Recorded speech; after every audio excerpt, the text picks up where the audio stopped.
If you have come in here today looking for a blessing, looking for help possibly, yes? Looking for an answer? Well, the answer is already within you. You brought it in the room when you came. I'm not going to profess to give you any answers, but I will give you a joke to get things going. So the local Catholic Church had these two brothers that have been attending since creation had begun. Their names were Mario and Luigi. Not that Luigi, another one. And Mario and Luigi were notorious criminals. They were connected with the crime underground, and everybody in the church knew it. They tried to pretend it wasn't there, but they knew that they were rotten to the core, cheating and stealing and doing nefarious things all around town. Well, one day, right before Easter, Mario died. Mario died, and Luigi came to the priest, and he says, I want you to do a memorial service for my brother. And I want you to say some nice things. And the priest was, I don't know, there's nothing I can really say. I don't think I can do this. And then Luigi says, now you got a big mortgage on this place, yeah? I tell you what, you do a memorial service for my brother Mario, and I'll pay off the mortgage. Well, the priest's mind began to shift a little bit. Transformation began to happen. But then Luigi said, but I have one request. During the memorial service, you have to say that Mario was a saint. Oh, boy, a sweat broke across his brow. He didn't know he could do it. And then divine inspiration hit. Help was on the way. There it was. And he says, you've got it. I'll do it. The memorial service came, and the priest made his way to the platform to deliver the eulogy. Mario was a criminal. He was a disgusting crook. He was a no-good-nuck through and through, and there wasn't a cell in his body that was worth anything. But compared to his brother Luigi, he was a saint.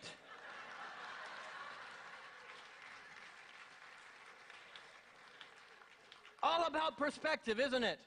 Life is all about perspective.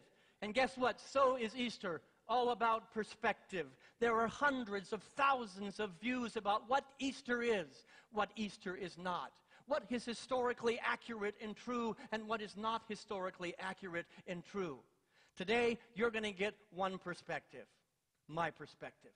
That's it, and that's all it is. Take what feels good, leave what doesn't feel good, but know that there's something good for you to take this day so that Easter can happen within you. A foundational concept today is that Easter is a now experience. Let Easter be born in you with one idea that I share today through a unity lens. Okay? Easter is as much metaphorical as it is literal. Easter is as much allegorical and metaphysical as it is historical. Look around. Look around. Easter is a now experience. Mother Nature is displaying resurrection everywhere you look. Mother Nature knows how to demonstrate for us that which is being called from within us to bloom. That where it looked like there was death. Those trees just a few months ago looked like they were gone. There was death there. Now look out the window there. It is magnificence. It is beauty. That beauty was always contained within. It was always there. And in the spring, it is given new life. Today is about challenging us to look at those places in our life that seem dark and empty like a tomb, and to know that that beauty is still there, and to step up a little bit more in our awareness and in our consciousness to give it birth. But let's just not even look outside. Let's look around the room. Here at Unity North, resurrection is happening on a daily basis. Every single weekend, resurrection is happening as there is an awakening of an expression of relationship with the divine. Every time we come together, there is a resurrection as we learn a little bit more, gain a little bit more insight about the nature of the universe. But let's bring it local, the nature of our own being, our own Christ, our own light, our own magnificence. That's what Easter is about, reestablishing, resurrecting a relationship with the truth of our being. But let's make it even more localized. How about we just follow the master teacher who we celebrated Easter? The cornerstone of his ministry was forgiveness. Every time he turned around, he was talking about forgiveness. So let's resurrect relationships and let go of petty resentments that have kept us from coming together, that have kept us from living the place of oneness and demonstrating the place of oneness that we know to be true. That's Easter. It is the offering of forgiveness and the asking of forgiveness that brings synergy, which brings congruity with our message, which brings oneness. Now, Easter for me is much less an historical event and much more about reestablishing in consciousness the message of Easter. A message of love, a message of justice, of forgiveness, healing, and liberation that transcends time and space. Plain and simple. It transcends. It's not just an event that happened 2,000 years ago plus. It's not just an historical event based on somewhat obscure historical facts, but it's more an ongoing dialogue that we are invited into, an ongoing discourse of divine ideas, of divine ideals. That's Easter. Have those conversations today and make a commitment today to have them every day for the rest of your life. You know, in essence, Easter causes me, and I hope you as well, to remember long-forgotten principles of the man that we celebrate today. Ideas like loving your neighbor as yourself. That's Easter. That's a resurrection. The inherent worth and dignity of every person in all creation. The futility, and this is a big one for me, the futility of anxiety and worry. Anybody join me there? Perhaps this Easter there can be a resurrection and we can let go of the need to be anxious. Commit to being a non-anxious presence. Feel that. That was one of his messages. The call for justice and absolutely the call for our own healing abilities. He called out from every person he encountered that you were the source of your own healing. You were the source of your own wholeness. Call it out from within you and live it and be it. Be the Christ. The entire story is a powerful example that shows us that God is always an opening, a portal, a doorway, a transcendent possibility. In essence, as the title of the talk is today, God is a way out of no way. Yes? That's Easter. Now, Easter is strange for us unitics. Easter is strange for people in unity, and you can always tell which church is the unity church up and down Sandy Plains, for example. All the marquees of every other church on Sandy Plains will say something like, "Hallelujah, he is risen." But the unity marquee would say something like, "We don't know exactly what happened. But isn't spring amazing?"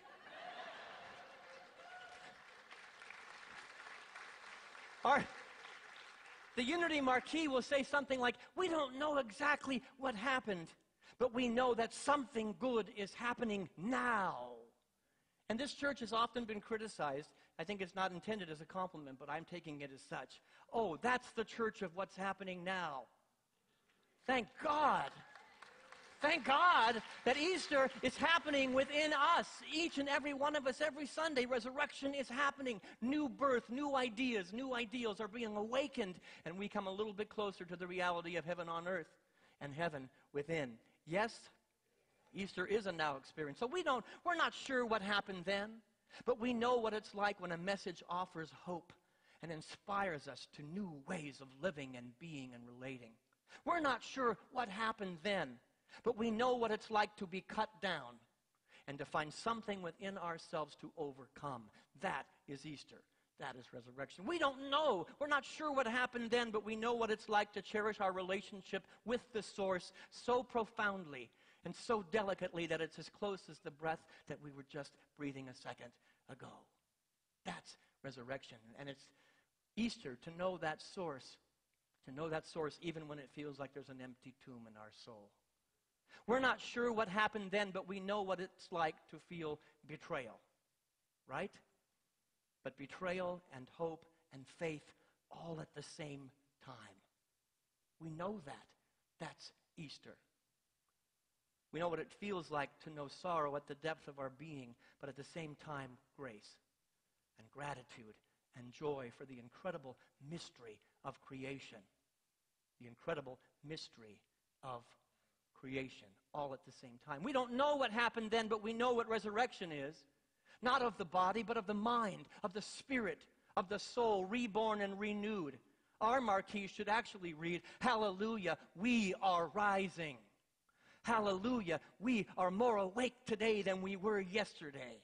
That's Easter. We don't know exactly what happened, but we know how to seek and how to find the presence of God and to knock on the doors that have been provided to us through the grace of the infinite, and to come to the realization that God and love and peace and joy and oneness and safety was there in the midst of everything that we were going through. As we were yelling, "Help, help," the still small voice said, "Help is on the way." But there's even more than help being on the way. I'm more concerned, frankly, with the life of Jesus than I am with his death. I am inspired by the resurrection of the poor. I am inspired by the resurrection of the widow, of the prisoner, and the orphan, that we're all yelling, "Help, help, help," and not only found that help was on the way, but that it already had arrived. The answer was already there. The good was already there. That's resurrection. That's Easter. That can happen in you and as all of us here today. I'm moved by the demonstration of peaceful non-resistance to the brutality and the oppression of the religious and political systems of his time. Peaceful non-resistance. We can learn a lot from that, yes? I'm most moved as we celebrate the community that gathered around Jesus. A community that bridged divisions of class and ethnicity. Sounds a lot like Unity North to me. A diverse community that welcomed basically the literal and the metaphorical lepers of society. That's moving to me. Reaching into the heart of somebody who has forgotten and saying, "You belong." That's resurrection. A community of co-creators, much like Unity North, that loudly proclaimed, "We will find a way." That's a reference to a song that's coming up. We will find a way. As all the storms of the human experience passed over, we find the way because we go within and we do it together, hand to hand, heart to heart, spirit to spirit, united as a demonstration of God. Each one of us a cell within that experience. As I read the account of Easter, resurrection was happening long, long, long before the discovery of an empty tomb. Let's continue that journey today. Let's transcend supernatural events of loaves and fishes and realize that that story is much less a miracle and much more a paradigm shift as people who had been hoarding suddenly found it within their hearts to share. That's what that story was about, not a miracle. It was about those who had been hoarding suddenly finding generosity. That's resurrection. Let's transcend supernatural ideas of water turned into wine and realize that it is wonderful, magnificent, metaphorical teaching that out of the ordinary, the extraordinary is born. Out of our humanity, Jesus was simply a man just like you. Well, the men in the room. He was a human being just like you. But out of that ordinary experience of being a human, an awakening happened, and the extraordinary of the Christ awareness was born. It's always out of the ordinary that that light will be given form. So we don't ignore the human experience. We don't ignore the crucifixions that are happening, but we use them as a place of transformation to awaken to a greater reality of our divine nature. Let's transcend supernatural teachings about healings and transfigurations and raising from the dead and realize that these are masterful, masterful symbols that remind us that we are not and will never be defined by the human experience. We are not and will never be defined by the human experience. To the degree we know that, Easter is given life within us. Resurrection happens. Now, I love the cast of characters that surrounded Jesus, the apostles. And maybe more important, and I may pay for this comment, than Easter itself is an examination of the consciousness of the 12 disciples before and after the Easter experience. Before Easter, they were full of doubt. They were full of question. Afterwards, love, purpose, and a sense of direction. That sounds like resurrection to me, one I want you to have today. Before Easter, they were filled with a great deal of pride and a great deal of ego. Afterwards, goodness and a sense of a mission. That's the resurrection I want us to have today. Before Easter, they were filled with judgment, denial, and revolution. After Easter, they were filled with hope, possibility, and evolution. So from the unity perspective and from my perspective, we're not about revolution. Easter is not about a revolution. It is about an evolution. We can dance around a story that happened 2,000 years ago and rehearse it every single year, come back to the same journey and the same story and revolve around it. That's revolution. I want an evolution. I want to leave here today being a different person, following the example of those 12 disciples and the master teacher himself, and be somebody different, to ascend to a greater place, a greater consciousness, a greater awareness. We do that, and Easter happens 365 days a year. Every time we wake up just a little bit more, a little bit more. Before Easter, everybody in that team was yelling, "Help! Help! Help me!" After Easter, they were saying, "How can I help you?" That sounds like a resurrection to me. That sounds like a massive, huge quantum leap in consciousness that Easter is about. Moving from help me to how can I serve you? How can I help you?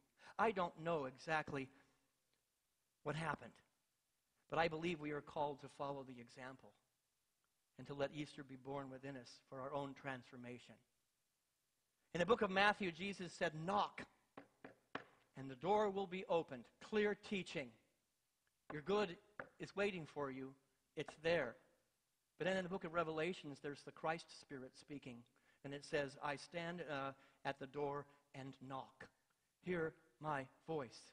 As you are knocking, there's a knock on the other side. On the other side of the door of Easter is immediate response. Is the awareness that the help that was on its way had already arrived, waiting for us to turn the handle, waiting for us to wake up in consciousness. The response is immediate. The help is immediate. The sense of unity and oneness is immediate when you stand at the Easter door. But you have to ask the question here at Easter, what door are you knocking on? The human, the before Easter of the disciples, or the after? The door of spirit.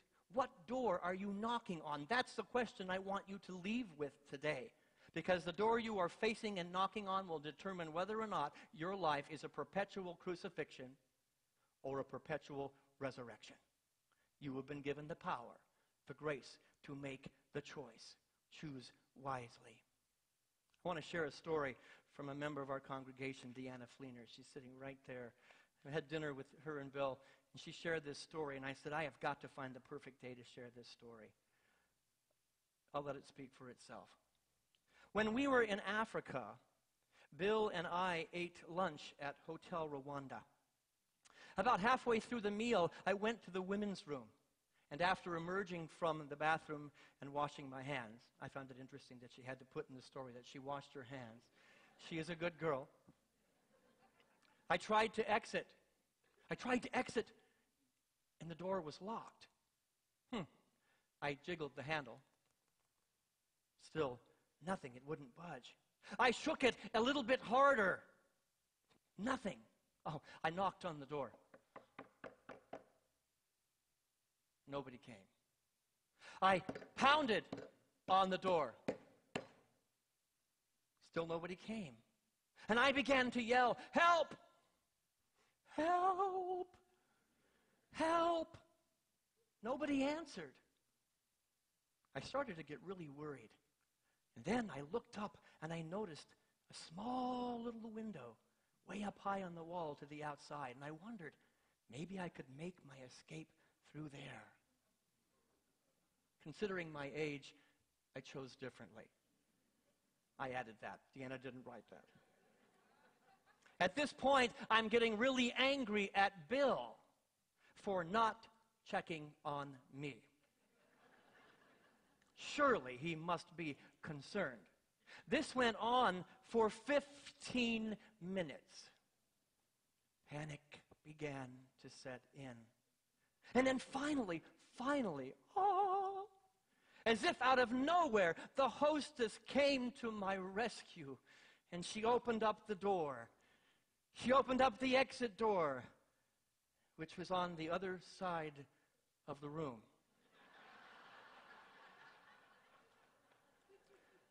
The door that I was hammering on was the supply closet. My face turned red as I skulked back to the table, and I asked Bill, "Why didn't you check on me? Weren't you worried?" And he replied, "I just figured you were in the gift shop." Here's the moral that Deanna wrote. It occurred to me that this is a metaphor for life sometimes. I want to go somewhere, and I insist that I take a specific door, even if it's dead-bolted. I pound on it. I get angry that I cannot open it. Oh, I blame others for my plight, when the way out has been right beside me all along. Easter is about stopping, looking, listening, and asking the question, which door am I knocking upon? And maybe making a journey across the consciousness. Pay no attention to the people behind me. I see you. The doorway for a resurrection is right there. Knock, and there is immediate response. When you are in the wilderness, when you are tempted in the wilderness by human condition, God is the way out of no way, but only if you are knocking on the right door. When you're in the Garden of Gethsemane, a garden of desperation, of fear, of question and anguish, God is the way out of no way, but only if you've made a regular practice of knocking on the right door sometime between last Easter and this one. Did you catch that? It wasn't too subtle, huh? When you're in the dark night of your soul and you are feeling betrayed, and we all have those moments of feeling betrayed, and you want whatever cup happens to be before you in that moment to simply pass you by, God is the light that will bring you home. But there must be a realization that the door was never locked. Stop. Become still and knock on a different door. When you're hungry, you will be fed. That realization is a resurrection. When you are alone, don't panic. Help is on the way. No, help has already arrived. It's as near as the other side of the door. Picture that a door right here, and you're knocking on one side. The universe is knocking on the other. And it's simply, within the seeking, the door simply dissolves. And it may look like a hostess showing up to save you, but it will look like the presence of God comforting you when you need the comfort. When you're hungry, you're going to be fed. When you're alone, you'll be held. And when you're in pain, there is comfort. Hold on. Help is on the way. Help has already arrived. I want to challenge us all to let Easter live less in history. Stop revolving around a story. Let the story live within you. Let the meaning of the story live within you. And let it live in your heart, because Easter is a now experience. I don't know what happened. I don't know exactly what happened. I wasn't there. But I do know that God is your way out of no way, always. We're going to move into a time of meditation now. I'm going to invite you to become still as the lights come down.